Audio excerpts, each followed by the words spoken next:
Kita ngumpul di sini, duduk di majelis ilmu, harapannya iman kita tercas kembali dalam rangka mentajdid keimanan dengan mendengarkan tazkirah. Misalnya ketika Allah mengisahkan kisah Nabiullah Ibrahim alaihissalam dalam surah Al-Anbiya, Allah berfirman, a'udzubillahi minasyaitonir rajim, qalu sami'na fatan yadhkuruhum yuqalu lahu Ibrahim. Suatu kaum berkata, kami mendengar ada seorang anak muda disebutkan namanya Ibrahim. Ayat ini mengawali kisah Nabiullah Ibrahim ketika berusia fata. Qalu sami'na fatan.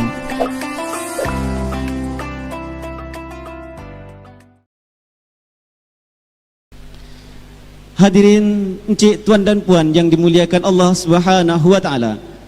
Marilah sama-sama kita buka majlis ini dengan mengucapkan lafaz basmalah. Bismillahirrahmanirrahim. Encik, tuan dan puan, hadirin yang dimuliakan Allah taala. Selanjutnya, marilah kita dengarkan terlebih dahulu arahan dari Bapak Sekretaris Daerah Kabupaten Siak kepada yang terhormat Tuan Haji Arpan Usman. Disilakan.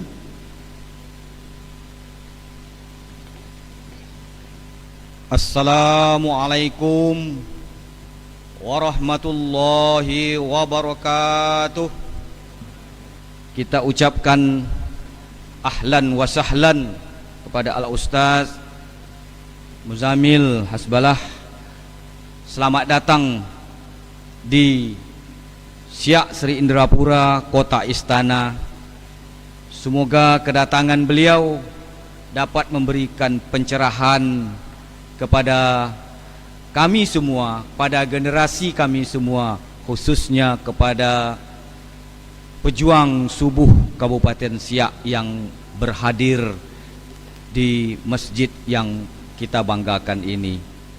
Seterusnya kami mengharapkan kepada anak-anak kami semua supaya dapat mengikuti acara ini dengan tertib, dengan mematuhi protokol kesehatan sebagaimana dianjurkan di dalam kita menangani COVID-19 ini, supaya ini ditaati, supaya kita tetap mematuhi protokol kesehatan. Kami mohon anak-anak kami semua supaya nanti dapat duduk sesuai dengan aturan, tidak berdempet-dempet dan tetap menggunakan masker, tidak berkerumun, karena tujuan kita adalah baik. Kita ingin mendengar siraman rohani yang akan disampaikan oleh Ustadz pada hari ini. Namun yang baik ini tentu juga harus kita laksanakan dengan cara yang baik. Jangan kita lawan, kita tantang pula untuk mendapatkan yang baik ini dengan hal-hal yang melawan ketentuan yang sudah digariskan oleh pemerintah. Mari bersama-sama kita ikuti acara ini dengan khidmat. Semoga kita semua senantiasa mendapat ridho dan perlindungan dari Allah Subhanahu wa taala. Akhirul kalam, kami ucapkan selamat kepada pejuang subuh dengan miladnya yang kedua pada hari ini. Tetap semangat. Wabillahi taufik wal hidayah. Wassalamualaikum warahmatullahi wabarakatuh. Kepada seluruh perwakilan kami harapkan untuk dapat mengambil tempat, dan kami minta kesediaan ayahanda kami Bapak Haji Arpan Usman untuk dapat menyerahkan secara simbolik.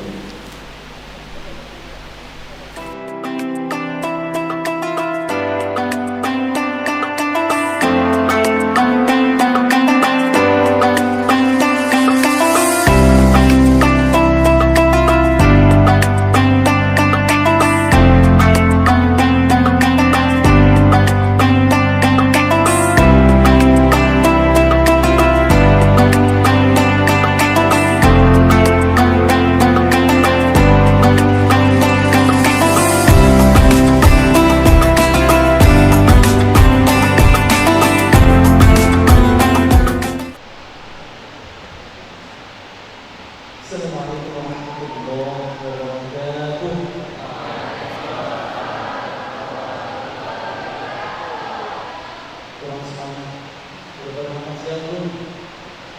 Belum. Kalau gitu nggak boleh lama-lama ya. Nanti ada yang tergolimi di antara kita. Tapi harus tetap semangat. Saya ulang salamnya. Assalamualaikum warahmatullahi wabarakatuh.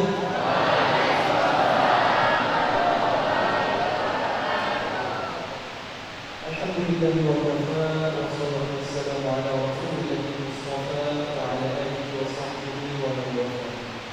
Rabbi shrah li sadri wa yassir li amri wahlul 'uqdatam min lisani yafqahu qawli. Qala Allah ta'ala fil Qur'anil Karim.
Alhamdulillah, puji syukur kita panjatkan kepada Allah.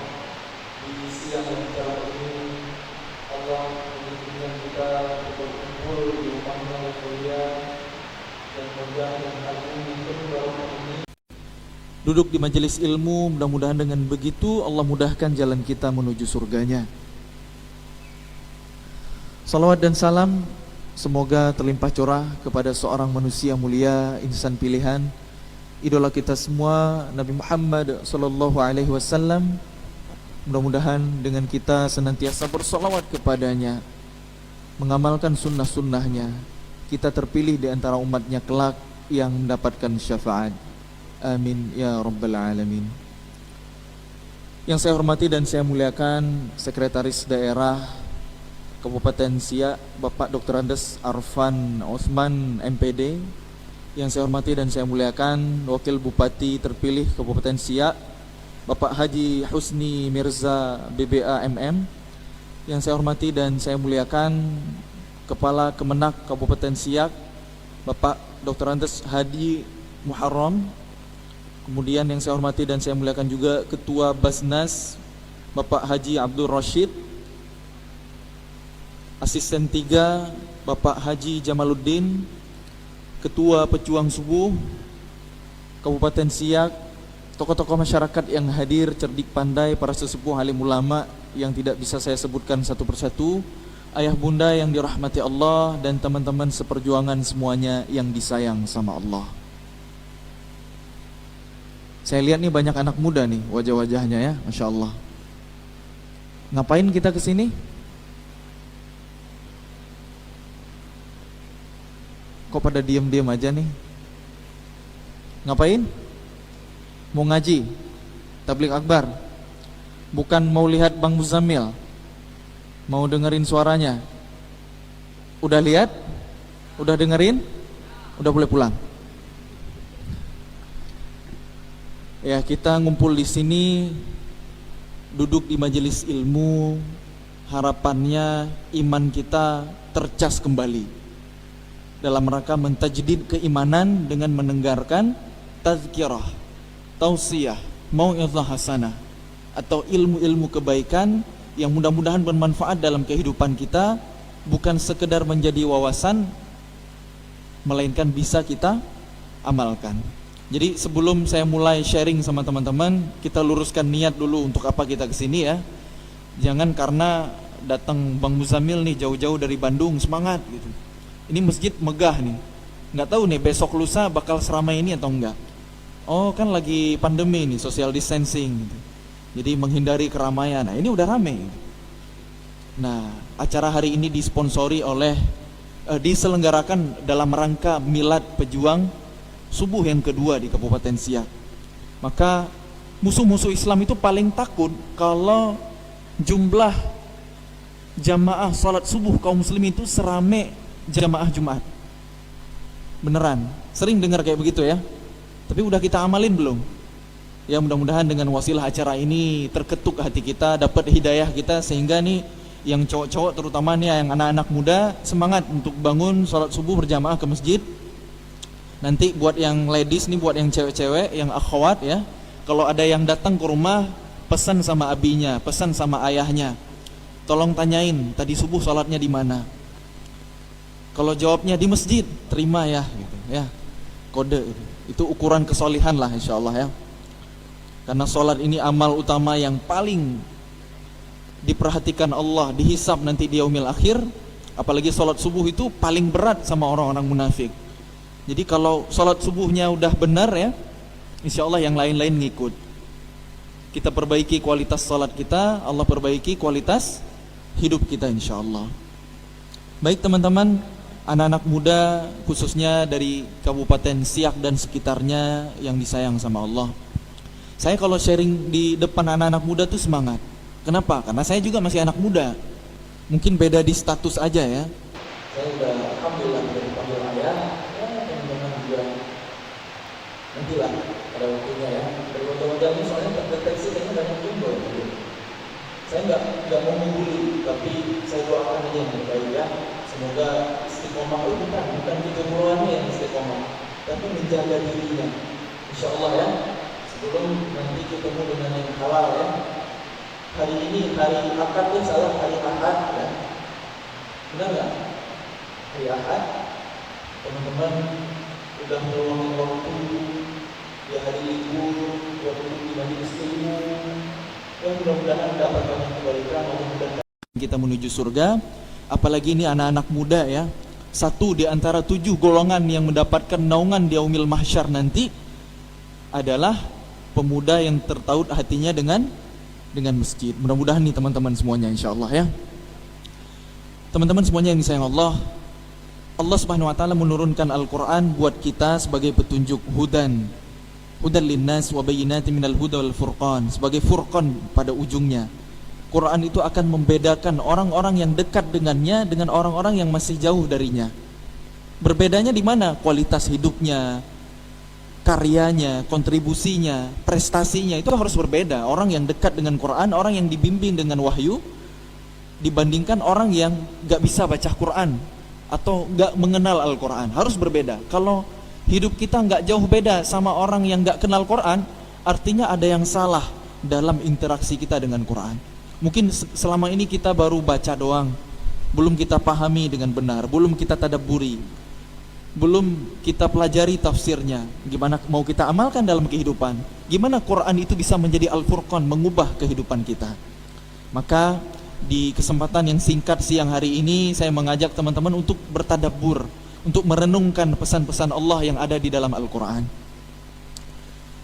Umpamanya misalnya kita ambil tema anak muda.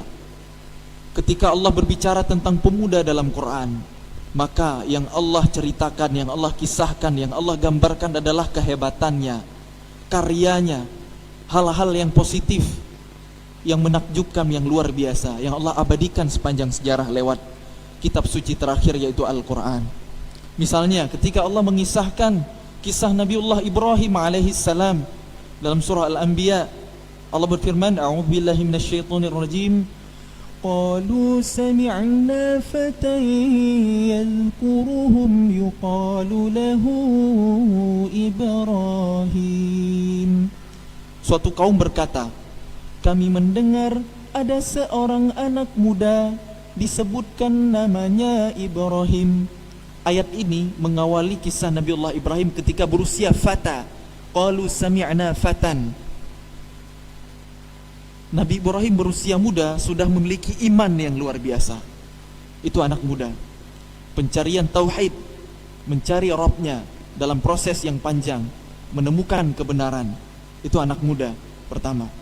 Kemudian Nabi Ibrahim waktu itu berusia muda yang sudah menjadi Khalilullah, kekasih Allah, simbol tauhid, lulus ujian dari Allah semuanya dengan sempurna. Wa idz batala Ibrahim rabbuhu bikalimat fa atammahun. Allah muliakan Nabi Ibrahim dan anak cucu keturunannya. Allah angkat semua, banyak yang menjadi nabi. Nabi Ibrahim Khalilullah yang waktu usia muda bukan hanya memiliki iman yang luar biasa untuk dirinya, tapi kegalauannya bukan untuk diri sendiri. Keresahannya, kegudahannya adalah tentang masyarakatnya, kaumnya yang masih berbuat kesyirikan, menyembah berhala yang dibuat oleh ayahnya sendiri, Azar. Sehingga Nabi Ibrahim yang masih muda tampil menghancurkan patung-patung yang ada dengan kesadaran penuh resiko yang sangat tinggi, dan terbukti kemudian Nabi Ibrahim dibakar ke dalam api. Namun keajaiban Allah terjadi. Qulna ya naru kuni bardan wa salaman ala Ibrahim. Allah berfirman kepada api, wahai api, ketika kami berkata kepada api, wahai api, menjadi dinginlah dan memberikan keselamatan kepada Ibrahim. Itulah anak muda, teman-teman. Bukan hanya mikirin diri sendiri, yang diperjuangkan adalah kalimat tauhid la ilaha illallah, meskipun resikonya besar. Namun keajaiban Allah datang, Allah yang menolong hambanya. Itu anak muda, kualitas pemuda. Jadi kalau kita hari ini cuma galau urusan jodoh, cuma galau urusan kerjaan yang sifatnya egoisme pribadi aja, itu bukan anak muda yang hebat. Sejarah tidak merekam, tidak mengabadikan anak muda yang model seperti itu. Biasa-biasa aja, lewat aja dalam sejarah. Tapi kalau dia berbuat sesuatu untuk umat, kalau dia memperjuangkan kalimat tauhid, berdakwah untuk agamanya, maka itulah pemuda yang hebat. Kita belajar dari kisah Nabi Ibrahim alaihissalam. Bukan satu-satunya kisah pemuda tentang Nabi Ibrahim aja. Lihat kisah yang lain, misalnya Ashabul Kahfi yang kita baca setiap hari Jumat. Berapa usia mereka? Innahum fityatun amanu bi rabbihim wa zidnahum huda. Sesungguhnya mereka adalah pemuda-pemuda yang beriman kepada Rabb mereka, kemudian kami tambahkan kepada mereka petunjuk. Innahum fityatun, fata, anak muda yang beriman kepada Rabbnya. Jadi anak muda yang hebat itu adalah anak muda yang beriman, yang punya iman dalam dadanya, yang menggerakkan jiwa raga mereka untuk berkarya. Apa yang dilakukan oleh 7 pemuda Ashabul Kahfi ini? Mereka berdakwah kepada masyarakatnya. Mereka berdakwah kepada penguasanya yang zalim waktu itu, yang memaksa rakyatnya, masyarakatnya berbuat kesyirikan di saat tidak ada solusi yang lain. Terpaksa mereka harus menyelamatkan diri, melarikan diri, dan Allah selamatkan mereka dengan menidurkan mereka selama 300 ditambah 9 tahun. Itu kualitas pemuda, teman-teman, dengan keimanannya, dengan dakwahnya, dengan perjuangannya, dengan karyanya. Selalu, setiap kali Allah mengabadikan kisah tentang pemuda dalam Al-Quran, yang Allah angkat adalah hal-hal, sisi-sisi yang luar biasa. Kemudian kita lihat lagi kisah yang lain, kisah Nabiullah Yusuf alaihi salam. وقال نسوة في المدينة امرأة العزيز تراود فتاها عن نفسه. الآية. ketika perempuan-perempuan negeri Mesir membicarakan istri Al-Aziz, istri raja, istri penguasa yang mencoba merayu pemudanya, fataha, untuk dirinya. Jadi istri Al-Aziz, ya, menurut nama Israiliyat namanya Zulaikha, ngajak, mohon maaf, berzina pelayannya, pemudanya di istana. Nabi Yusuf alaihissalam yang berusia muda dengan tampang yang rupawan, kondisinya jauh dari keluarga, yang mengajak perempuan duluan. Perempuannya cantik jelita, tempatnya aman, jauh dari keluarga, bahkan pintu-pintu ditutup rapat. Wa ghallaqatil abwab wa qalat hayta lak. Tapi Nabi Yusuf yang punya syahwat anak muda mampu berkata, qala ma'adzallah, aku berlindung kepada Allah. Ini yang nyaris sulit sekali kita temukan di anak muda hari ini. Coba kalau ada anak muda, padahal tampangnya mungkin biasa-biasa aja, belum seganteng Nabi Yusuf, diajak berbuat nista, berbuat keji seperti itu dalam keadaan aman, mampukah anak muda hari ini berkata, qala ma'adzallah, qala ma'adzallah, aku berlindung kepada Allah, atau inni akhafullah, aku takut kepada Allah. Itulah kualitas zaman kita hari ini. Dan yang Allah abadikan dalam sejarah adalah seorang pemuda yang menjaga kehormatan dirinya, yaitu Nabiullah Yusuf alaihissalam. Jadi selalu kisah pemuda yang Allah abadikan adalah karyanya, kehebatannya, keimanannya, keteguhan hatinya. Itu menandakan bahwa harapan terbesar di umat ini ada di generasi mudanya. Kelak Islam akan kembali bangkit, akan kembali menang, akan kembali berjaya di muka bumi, dipikul oleh pundak para pemudanya. Jadi teman-teman yang masih berusia muda ini harus semangat. Kita adalah kekuatan di antara dua kelemahan, kata Allah dalam surah Ar-Rum ayat 54. Gimana caranya? Gimana caranya kita bisa menjadi pemuda yang hebat? Jawabannya adalah jangan jauh-jauh dari Al-Quran. Karena pemuda-pemuda tadi dibimbing oleh Allah dengan wahyu. Maka kita hari ini kalau ingin menjadi pemuda yang hebat, dekat-dekatlah dengan Al-Quran, dibimbing oleh Quran, tentu dengan kita mempelajari dan memahaminya. Bukan sekedar membacanya saja, walaupun itu berpahala, walaupun itu punya fadilah, ada kebaikan. Setiap huruf 10 pahala, masih terbata-bata ajran, kata Nabi. Tapi kalau sudah menguasai, alladzi yaqra'una al-Qur'an fahuwa mahir ma'as safaratil kiramil bararah, akan bersama malaikat yang mulia. Itu baik, itu bagus, itu kebaikan. Tapi berbicara Quran bukan hanya ritual, bukan hanya lantunan, bukan hanya bacaan, lebih dari itu. Quran bisa diaplikasikan sampai ke level peradaban. Bisa sampai mengubah dunia ini dengan Quran. Gitu teman-teman. Kita lihat kualitas pemuda yang ada di sekitar Rasulullah SAW. Kebanyakan yang menerima seruan dakwah Rasulullah, yang mau beriman kepada Rasulullah, itu dari golongan anak-anak muda. Sedikit dari golongan seniornya, dari golongan tuanya. Kebanyakan orang-orang tua, petinggi-petinggi Quraisy, ya, petinggi-petinggi Makkah, itu sedikit sekali yang mau beriman kepada Nabi Muhammad. Abu Lahab senior, Abu Jahal atau Amr bin Hisham itu senior, Al-Walid bin Mughirah itu juga senior. Kebanyakan yang menerima dakwah Nabi itu anak-anak muda. Kita lihat data dalam sejarah, 10 sahabat Nabi Al-Mubashshiruna bil Jannah yang dijamin masuk surga. Yang di atas 30 tahun cuma 3 orang. Abu Bakar As-Siddiq radhiyallahu an, Utsman bin Affan radhiyallahu an, dan Abdurrahman bin Auf, pas 30 tahun. Selebihnya 7 di antara mereka di bawah 30 tahun. Bahkan 5 di antara mereka, setengahnya itu ketika masuk Islam berusia di bawah 20 tahun. Itulah anak-anak muda. 7 sahabat Nabi yang meriwayatkan hadis paling banyak, 4 orang dari Mekah, 3 orang dari Madinah. Yang 4 dari Mekah ini, yang pertama ada Abu Hurairah dengan hadis yang paling banyak sampai jalur riwayatnya ke kita hari ini sebanyak 5.374 hadis. Adalah seorang anak muda, seorang anak kecil. Kemudian ada Sayyidah Aisyah radhiyallahu anha, putri Abu Bakar As-Siddiq, sahabat Nabi, yang kelak menjadi istri Nabi. Perempuan yang paling cerdas di umat ini adalah seorang pemudi, seorang anak muda. Yang ketiga ada Abdullah bin Umar, anak sahabat Nabi juga, kebayang usianya.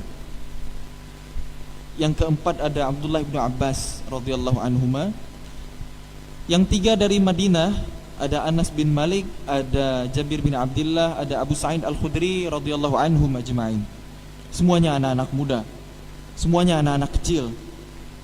Jadi Islam ini memang dipikul perjuangannya oleh anak-anak muda, oleh generasi muda.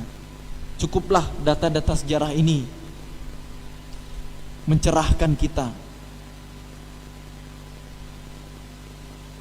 Sahabat Rasulullah, satu di antara 7 yang meriwayatkan hadis paling banyak ini, ada satu yang cukup saya kagumi. Semuanya saya kagumi, tapi satu ini istimewa, yaitu Abdullah bin Abbas radhiyallahu anhuma. Abdullah bin Abbas lahir ketika Rasulullah berusia 50 tahun. Dakwah sudah berlangsung 10 tahun. Abdullah bin Abbas baru lahir. 3 tahun kemudian Nabi hijrah ke Madinah. Jadi masih kecil, masih balita, belum sempat ngapa-ngapain, belum sempat belajar apapun ke Rasul. Baru ketemu Nabi ketika usia SD. Namun saat usia kecil, karena punya kedekatan kekerabatan dengan Rasulullah, yaitu keponakannya Rasulullah. Abbas itu salah satu pamannya Rasulullah SAW. Jadi Abdullah bin Abbas itu adalah keponakan Nabi. Waktu kecil pernah didoakan oleh Nabi, Allahumma faqihu fid din wa'allimhu ta'wil. Nah, berkah dari doa Nabi ini, Abdullah bin Abbas tumbuh menjadi anak muda, anak kecil yang punya kecerdasan luar biasa. Berguru kepada Rasulullah hanya selama 4 tahun, tapi menjadi satu di antara 7 yang meriwayatkan hadis Nabi paling banyak hari ini. Dan yang istimewanya adalah Abdullah bin Abbas adalah orang yang paling mengerti Al-Quran, orang yang paling faham ilmu tafsir. Mana ayat yang turun di siang hari, mana ayat yang turun di malam hari, semuanya diketahui dengan sempurna oleh Abdullah bin Abbas. Itulah anak muda berkualitas dengan karyanya, dengan kontribusinya. Ketika Abdullah bin Abbas berusia 16 tahun, diutus oleh Khalifah Umar bin Khattab radhiyallahu an untuk mendebat golongan Khawarij, golongan yang isinya anak-anak muda juga, punya semangat beragamanya tinggi, tapi mereka sesat, akidah mereka bermasalah. Kalau mereka enggak bertaubat, tempat mereka di neraka. Yang parahnya, mereka tidak segan membunuh para sahabat Nabi yang tidak sependapat, yang beda pemikiran dengan mereka. Inilah golongan Khawarij. Kata Nabi dalam sebuah hadis, yaqra'unal Qur'an wa la yujawizu hanajirahum. Mereka membaca Al-Quran, orang-orang Khawarij ini, tapi bacaan Al-Quran mereka tidak pernah melewati kerongkongan. Maksudnya apa? Tidak sampai ke hati.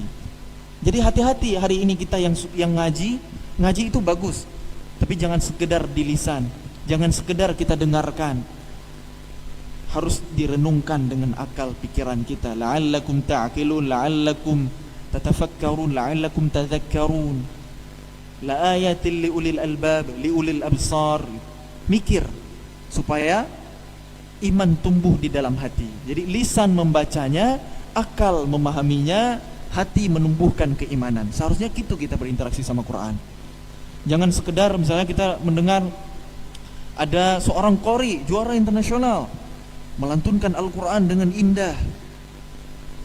Bismillahirrahmanirrahim. Allah, kita sahut rame-rame. Tabbat yada abi lahab wa tab. Allah, kita sahut gitu ya. Binasalah kedua tangan Abu Lahab, sesungguhnya dia pasti celaka. Allah, kita terpesona gitu ya. Harusnya astagfirullahaladzim, tajawubnya kurang tepat ya. Entahlah kalau yang dikagumi adalah suara qorinya, tapi seharusnya kita takjub dengan ayat Qur'annya, dengan pesannya. Cuma hari ini kita nggak paham. Kalau kita paham, kita akan kagum dengan keindahan bahasa Al-Quran, dengan pesan-pesan yang luar biasa, dengan hikmah, dengan mukjizat yang agung di balik itu semua. Tapi hari ini kita salfok sama qorinya, sama suaranya, sama iramanya. Ya nggak apa-apa, itu jadi syiar, itu jadi wasilah. Tapi jangan hanya terhenti di situ. Kalau kita hanya fokus ke bacaan, apa bedanya kita dengan orang-orang Khawarij? Kata Rasulullah, yaqra'unal Qur'an wa la yujawizu hanajrahum. Mereka ngaji, baca Quran, tapi nggak pernah melewati kerongkongan, nggak sampai ke hati. Saya sampaikan ini bukan berarti, oh kalau gitu hari ini MTQ jangan diadakan lagi. Nah, bukan itu. Maksudnya naik level hari ini. Kita yang udah istiqomah membaca Quran, mungkin one day one juz. Jangan lupa juga baca artinya, jangan lupa juga pelajari tafsirnya. Berapa banyak di antara kita yang di sini yang pernah khatam baca Quran plus dengan terjemah? Kalau khatam Qurannya aja insya Allah sering lah, apalagi di bulan Ramadan bisa berkali-kali.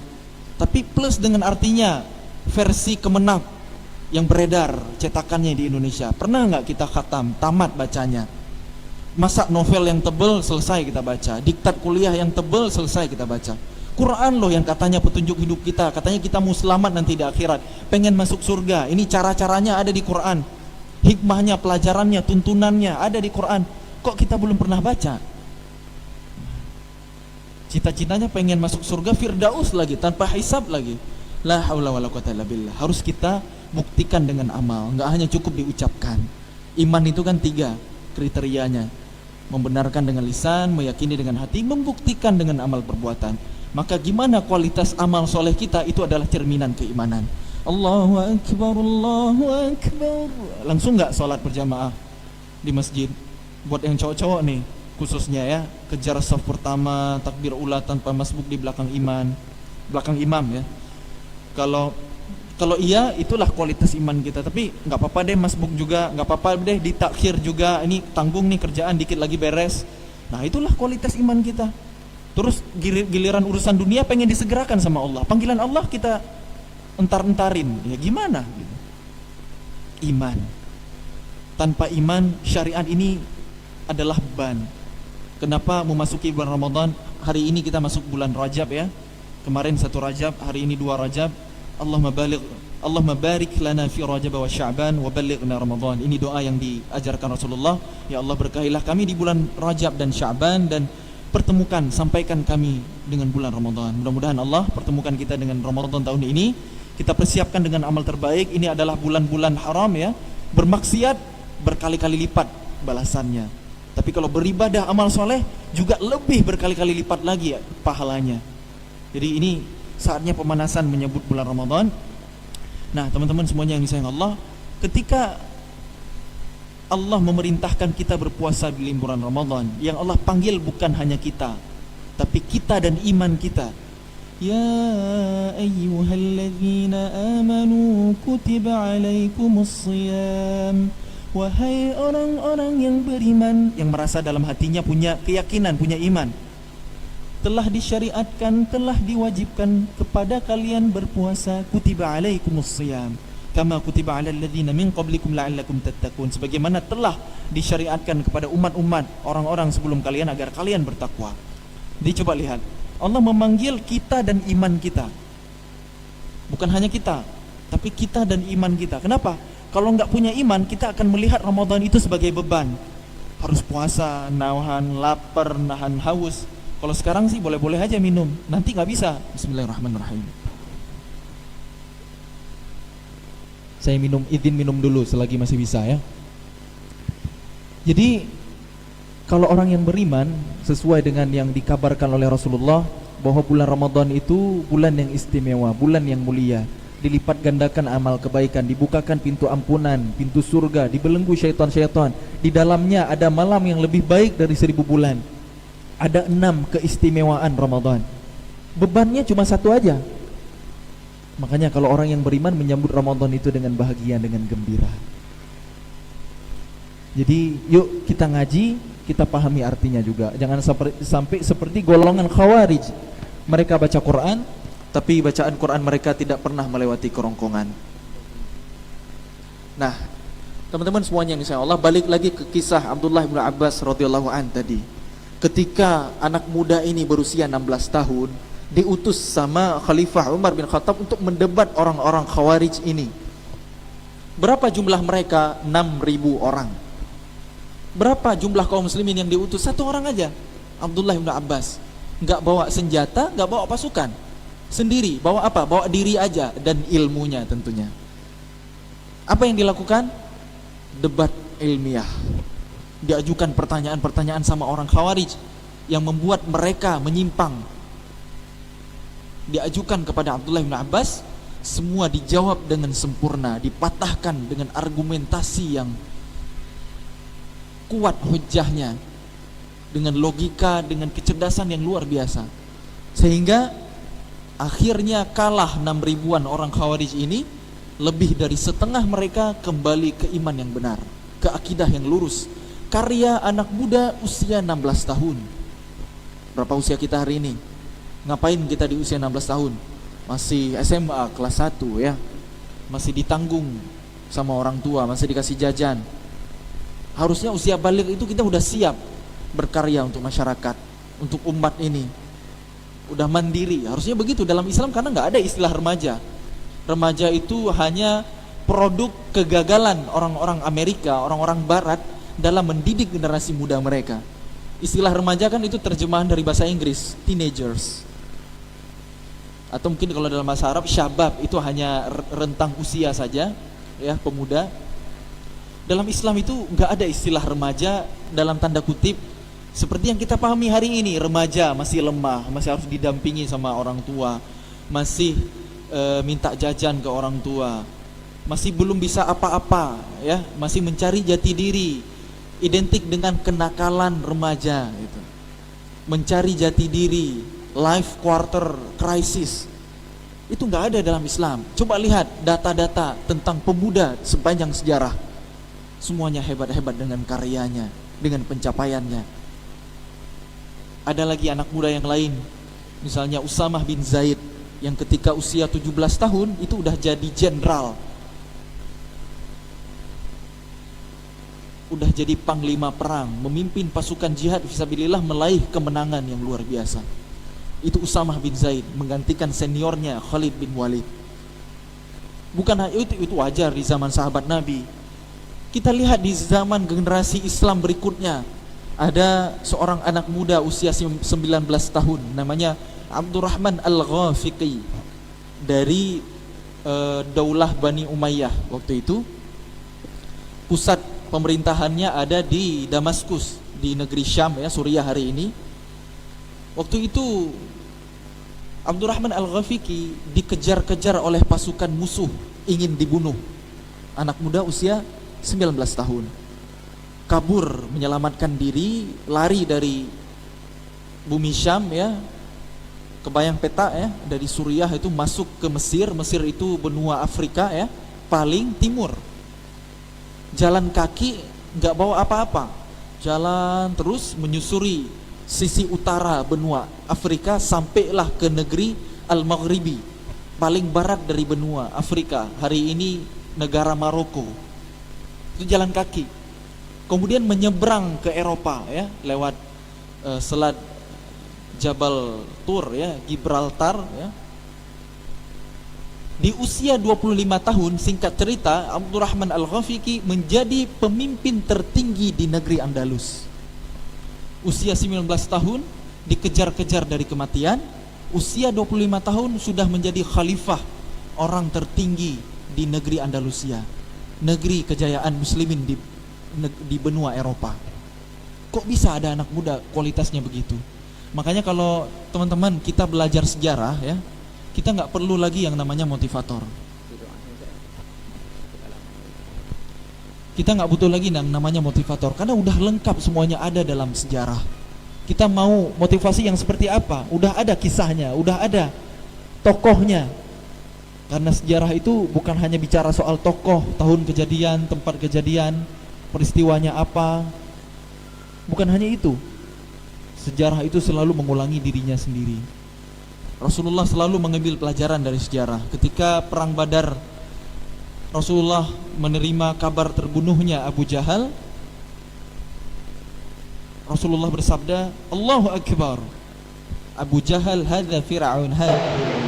Abu Jahal itu Fir'aun yang bukankah Fir'aun ada di zaman Nabi Musa alaihissalam? Ternyata di zaman Nabi Muhammad pun ada Fir'aun. Dan di zaman kita hari ini juga ada Fir'aun baru. Ketika seseorang memimpin, memegang kekuasaan dengan kezaliman, ketidakadilan, sewenang-wenang, maka itulah nilai-nilai Fir'aun yang diwariskan. Siapapun itu, di rezim manapun, di negara manapun. Jadi sejarah itu akan selalu berulang polanya. Maka selalu pelajari sejarah. Sepertiga isi Quran itu adalah sejarah, kisah para nabi, para rasul, para orang soleh. Itu menandakan bahwa sejarah itu penting buat kita hari ini. Nah, kalau kita mau jadi anak muda yang hebat, jangan jauh-jauh dari Quran. Sebagaimana Quran mengabadikan banyak sekali kisah pemuda-pemuda yang hebat, maka ambil ibrahnya, ambil pelajaran dari sana. Allah berfirman di akhir surah Yusuf, laqad kana fi qasasihim ibratun liulil albab. Sungguh pada kisah-kisah mereka terdapat pelajaran bagi orang-orang yang memahami. Ibrah itu artinya menyeberang. Mu'bir itu atau bisa diartikan jembatan, agar kita terhubung ke masa lalu untuk kita ambil pelajaran hari ini. Karena sejarah selalu mengulangi dirinya sendiri. Begitu teman-teman semuanya, insyaallah. Jadi semangat baca Quran, terusin. Pahami juga maknanya. Kalau perlu hafalkan, murajaah. Jangan jauh-jauh dari Quran, biar kehidupan kita berkah, biar rahmat Allah turun, biar kemuliaan bersanding dengan kita di dunia dan di akhirat. Karena semua yang berhubungan dengan Quran Allah muliakan. Malamnya Lailatul Qadar, malam yang mulia. Bulannya Ramadan, bulan yang mulia. Malaikat yang menurunkannya menjadi perantara wahyu, malaikat Jibril alaihissalam, malaikat yang paling mulia.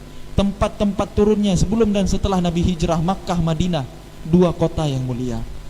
Nabinya, Nabi kita Muhammad SAW, manusia yang paling mulia. Wa innaka la'ala khuluqin azim. Sungguh pada dirimu Muhammad ada akhlak yang agung. Bahkan Nabi kita diutus untuk menjadi rahmat bagi alam semesta. Wa ma arsalnaka illa rahmatan lil alamin.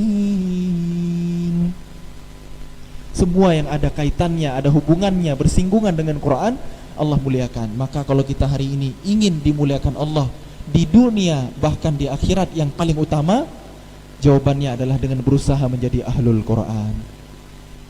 Khairukum man ta'allamal Quran wa 'allama. Sebaik-baik kalian adalah yang mempelajari Al-Quran dan mengajarkannya. Iqra'ul Quran fa innahu ya'ti yaumal qiyamah syafi'an li ashabihi. Bacalah Al-Quran karena kelak pada hari kiamat Quran akan memberikan pertolongan syafaat kepada sahabatnya ketika di dunia. Wallahu a'lam bissawab. Barakallahu fikum, semoga bermanfaat. Lebih dan kurang saya mohon maaf. Yang benar dari Allah, yang salah dari kebodohan saya semoga Allah ampuni. Mudah-mudahan Allah menunjuki kita semua kepada pemahaman yang paling dekat dengan kebenaran. Mari kita akhiri majelis ini dengan berdoa, bermunajat kepada Allah. A'udzu billahi minasy syaithanir rajim. Bismillahirrahmanirrahim. Alhamdulillahi rabbil alamin. حمدا يوافي نعمه ويكافئ مزيده يا ربنا لك الحمد ولك الشكر كما ينبغي لجلال وجهك الكريم وعظيم سلطانك اللهم صل وسلم على سيدنا ونبينا وحبيبنا وقدوتنا محمد وعلى آله وصحبه أجمعين. اللهم إنا نسألك رضاك والجنة ونعوذ بك من سخطك والنار.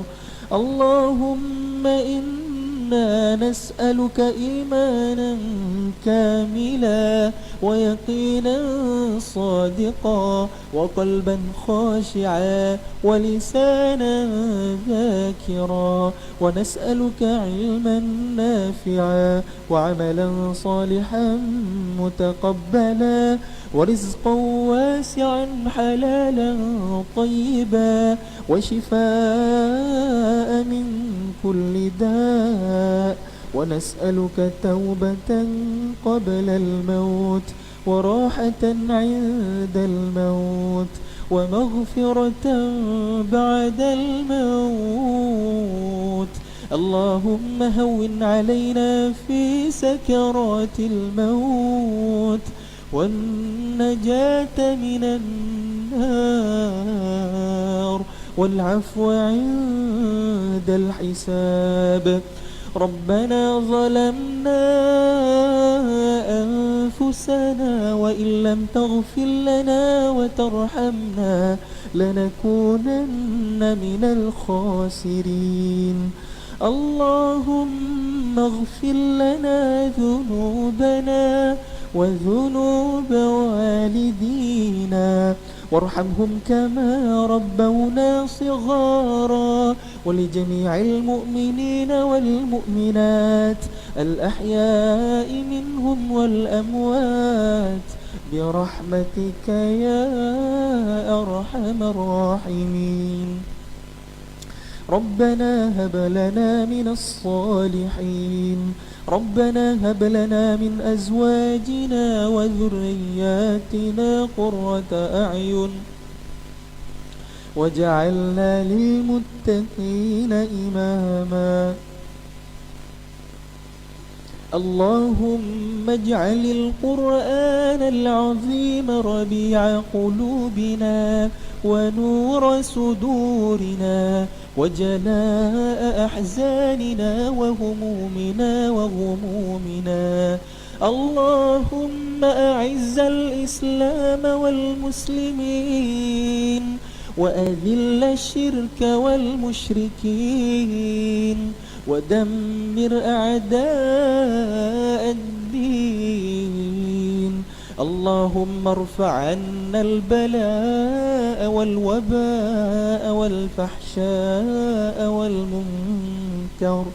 ربنا آتنا من لدنك رحمة وهيئ لنا من أمرنا رشدا.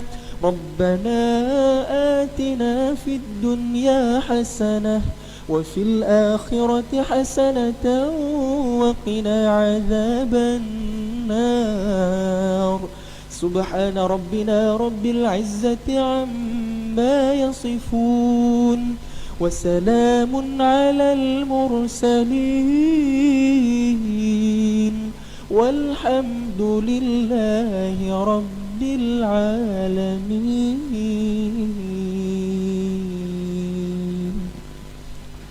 سبحانك اللهم وبحمدك أشهد أن لا إله إلا أنت أستغفرك وأتوب إليك. والسلام عليكم ورحمة الله وبركاته.